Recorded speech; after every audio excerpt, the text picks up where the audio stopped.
చంద్రబాబు నాయుడు, రేవంత్ రెడ్డి భేటీ, రెండు రాష్ట్రాల ముఖ్యమంత్రులు 10 ఏళ్ల తర్వాత ఇద్దరు రాష్ట్రాల ముఖ్యమంత్రులు విభజన అంశాలపైనే మేము కూర్చుంటాము, వీటిని తేల్చి పారేస్తాం, ఇక మళ్ళీసారి కూర్చోవాల్సిన అవసరం లేదు, మొత్తం తేల్చేస్తామన్నట్టుగా ఉంది. చంద్రబాబు నాయుడు లేఖ రాసిండు, దానికి జవాబు కూడా రాసిండు. ఎట్లా చూడొచ్చు అంటారు దాన్ని? అంటే రేవంత్ రెడ్డికి సీఎం భేటీ ఆసక్తికరంగా ఉంటుంది. ఎందుకంటే ఇంతవరకు విభజన అంశాల మీద కేసీఆర్ పెద్ద పట్టించుకోలేదు. ఎందుకంటే రకరకాల ఒత్తిళ్ళు, మన వాళ్ళకు బకాయి ఇచ్చేందుకు కొంత విభజన బకాయిలు, లేకపోతే విద్యుత్ బకాయిలు ఉన్నాయి, ఉమ్మడి ఆస్తులు, ఇవన్నీ కూడా కొంచెం అక్కడి పొలిటికల్ సిచ్యువేషన్ను తనకు అనుకూలంగా మలుచుకోడు కేసీఆర్. చాలా తెలివి చతురత ఉన్నాడు. ముందేమో ఓటుకు నోటు కేసుకొని ఒక విధంగా మలుచుకున్నాడు, అక్కడ ఆ పొరపాటు చేసిండు. మళ్ళీ జగన్ తన ప్రయోజనాలు, ఆర్థిక ప్రయోజనాల, రాజకీయ ప్రయోజనాల మొత్తానికి చాలా అటాచ్ అయిపోయారు. ఎవరికి? వ్యక్తిగతంగా అటాచ్ అయ్యారు. రాష్ట్రాల పరంగా వీళ్ళకేం భేదాలు లేవు. నీళ్ళ పరంగా భేదాలు అంటే ఆర్థిక పరంగా భేదాలు లేనప్పుడు ఇంకేం భేదాలు ఉంటాయి? వ్యక్తిగత భేదాలు లేనప్పుడు రాష్ట్ర ప్రయోజనాలు తర్వాత, ఆర్థిక ప్రయోజనాలు ముందు అనుకున్నప్పుడు మనం ఏం చేయలేము. ఏ ప్రయోజనాలు అన్నీ పెండింగ్ అయిపోయాయి. ఉమ్మడి రాజధానిగా 10 ఏళ్ళు ఉండాల్సి 10 ఏళ్ళు అయిపోయింది, అగ్రిమెంట్ అయిపోయింది. 10 ఏళ్ళ తర్వాత మళ్ళీ సమావేశం అవుతుంది, ఏం చేస్తారు? ఇందులో కొన్ని బకాయిలు ఉన్నాయి. Sheela Bhide committee 9th schedule 10th schedule కింద కొన్ని విభజనలు ఉన్నాయి. ఆ విభజన కాలం చెల్లినాయి. మరి దాన్ని ఎట్లా తీసుకుంటారు? మరి అవి ఉన్న ఆస్తులు వీళ్ళు తీసుకొని పరస్పరంగా మళ్ళీ వేరే బార్డర్ సిస్టంలో వేరే పరస్పరం బదిలీ చేసుకుంటారా? ముఖ్యంగా ఖమ్మం మెయిన్ పంచాయతీ ఇప్పుడు ఖమ్మం అసలు పంచాయతీ పోలవరం ముంపు గ్రామాలు. ముంపు గ్రామాలలో భద్రాచలం ముంపులో ఒక భద్రాచలం రెవెన్యూ, భద్రాచలం గుడి, భద్రాచలం బడి అంటే టౌన్ తప్ప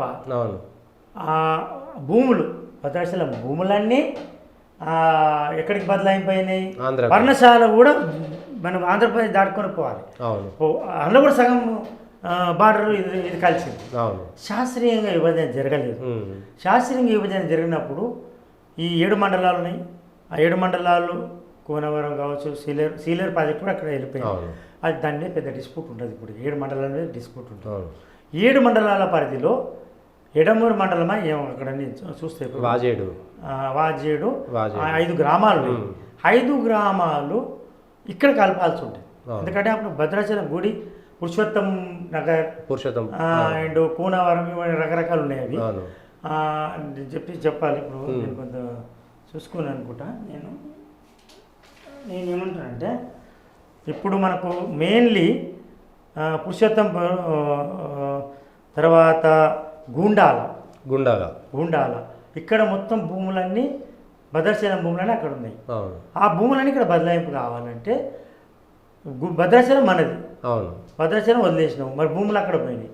అది రావాలా, కరకట్ట కట్టాలా, అక్కడ ముంపు కాకుండా 5-6 గ్రామాలకు కరకట్ట కట్టి రక్షించుకోవాలంటే 5 గ్రామాలు అంటే పిచ్చుకపాడు,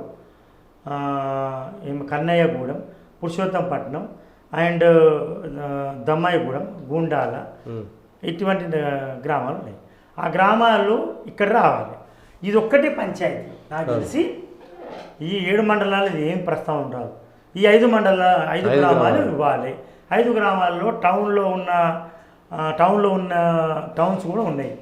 ఈ 5 గ్రామాలు ఇచ్చేసి టౌన్లో కూడా, భద్రాచలం టౌన్లో కూడా నైస్ భౌగోళికంగా మొత్తం అక్కడ పోయింది. ఒక గ్రామం ఇటు, ఒక అడిగేస్తే ఇటు, ఒక అడిగేస్తే అటు. అంటే మొత్తం దాన్ని శాస్త్రీయంగా జరగలేదు.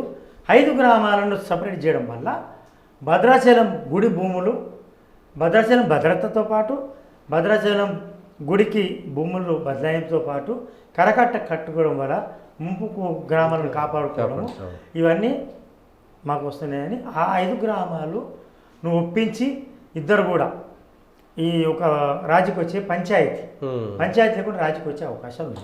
దాని బదులు ఏమి ఇస్తారో తెలియదు. ఈ ఆర్థికంగా షీలా బిడే కమిటీ అండర్లో ఉన్న 9th షెడ్యూల్ 10th షెడ్యూల్ చాలా చిక్కులున్నాయి. పెద్ద దాని మీద మనకు అవగాహన మరిచిపోయారు జనాలు.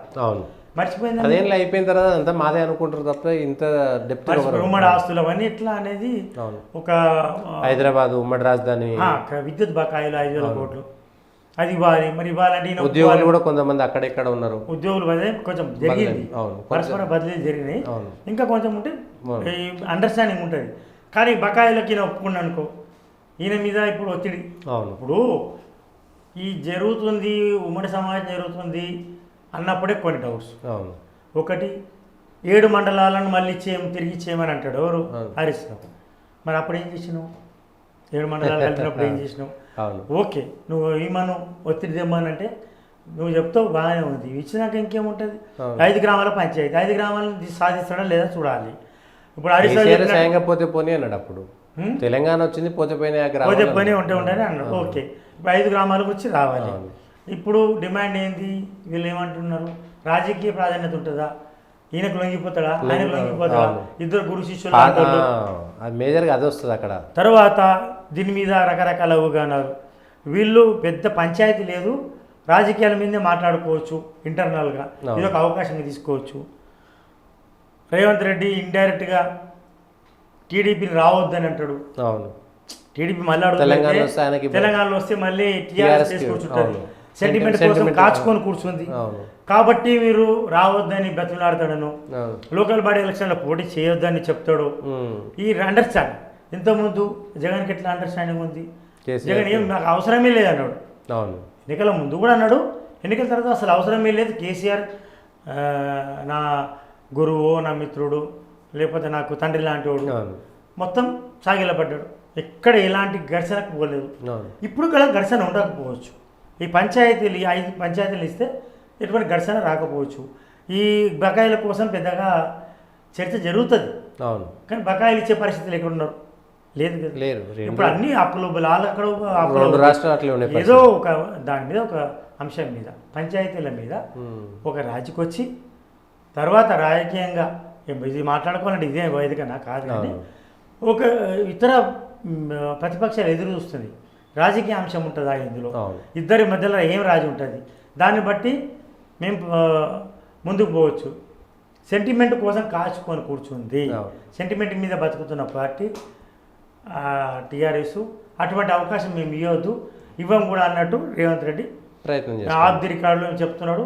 అదే విషయం ఆయన చెప్పొచ్చు చంద్రబాబు అని సెంటిమెంట్ రగిల్చే తద్వారా. అంటే ఇటు నరేంద్ర మోడీకి ఇప్పుడు చంద్రబాబు నాయుడు అవసరం ఉంది కాబట్టి మోడీ దగ్గర చెప్పాల్సుకున్నటువంటి అంశాలు వయా చంద్రబాబు నాయుడు ద్వారా కూడా వెళ్ళేటువంటి అవకాశం చెప్పొచ్చు కదా. ఇక్కడ అంశాలు, ఇక్కడ రాజకీయ అంశాలు, మేము రాజకీయ పెద్ద ఘర్షణ వైఖరి లేదు నాకు, అక్కడ ఘర్షణ వైఖరి ఉండొచ్చు కానీ నాకు ఘర్షణ వైఖరి లేదు. అభివృద్ధిలో నేను కలిసి పనిచేద్దాం, అక్కడ కూడా డైరెక్షన్ ఇప్పించచ్చు. ఇప్పుడు అక్కడ ఘర్షణ వైఖరి కంపల్సరీ ఉంది. కేంద్రంతో కాంగ్రెస్కు ఘర్షణ వైఖరి ఉంది. ఎందుకంటే పట్టు సాధించి నిన్న మన పార్లమెంట్లో చూస్తున్నాం. చాలా ఎప్పుడు లేనంత ఉత్సాహంగా, ఎప్పుడు లేనంత ఘర్షణ వైఖరితో చాలా అటాకింగ్ మోడ్లో ఉన్నాడు. ఎవరు? రాహుల్ గాంధీ. అటాకింగ్ మోడ్ అక్కడ వదిలేసుకొని ఇక్కడ ఘర్షణ లేదు, స్నేహపూర్వక వైఖరి అంటే ఈ చంద్రబాబు ద్వారా ఏం సందేశం అవుతాడు? ఇప్పుడు ఎట్లా ఇరుకున్నావు? ఇప్పుడు అక్కడ నుంచి నిధులు రావాలంటే ఘర్షణ వైఖరి ఉండదు. ఘర్షణ వైఖరి ఉండొద్దు అంటే స్నేహపూర్వక వైఖరి ఉండడానికి అక్కడ ఆస్కారం లేదు. రాహుల్ గాంధీ అటాకింగ్ మూడ్లో ఉన్నాడు. గతంలో అంటే వదిలేసుకుండా ఆయన ఇంకా నాకేం పదవి వద్దు, ఏమొద్దు, 50 సీట్లు నేనేం మాట్లాడాలని. ఇప్పుడు అది కాదు కదా, ఇప్పుడు నేనే ప్రధాని అంటుండే ఆయన. రియల్గా ఆయనకు ఒక్కసారి ఒక ఉత్సాహం వచ్చేసింది, ఒక దర్పం వచ్చింది, అధికారం పీఠం దక్కించుకోవాలన్న ఆతృత, ఉత్సాహం వచ్చింది. ఈ నేపథ్యంలో ఇక్కడ చాలా కష్టంగానే మరి రేవంత్ రెడ్డి ఎటువంటి ఘర్షణ వైఖరా, స్నేహపూర్వక వైఖరా, లేకపోతే హిడెన్ ఎజెండాతో వెళ్తాడా చూడాలి.